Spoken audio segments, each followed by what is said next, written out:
Hey everyone, welcome back to our channel, and today I'm here with another tutorial video on how to change payment account on Google Play Store. So first open up your game app, and here if you want to add coins, you can see an email. If you want to change that email, first go to your settings, and in your settings search for sync.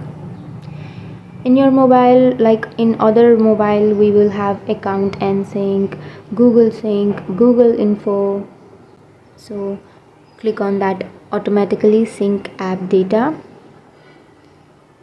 and here on the bottom side you have automatically sync app data. So in this section you will find Google Gmail accounts.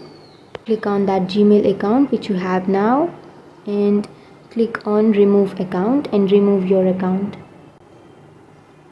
Don't worry about that, we will be adding that account again. Go back to your Play Store, and on the upper right corner click the drop down box, and here click on add another account.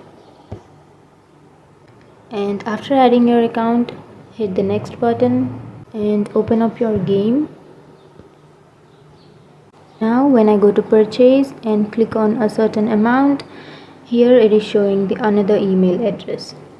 So that's it guys, changing your payment account on Google Play Store was that easy. And if you have any questions related to this, feel free to comment below, and don't forget to like and subscribe our channel for more videos. Thank you.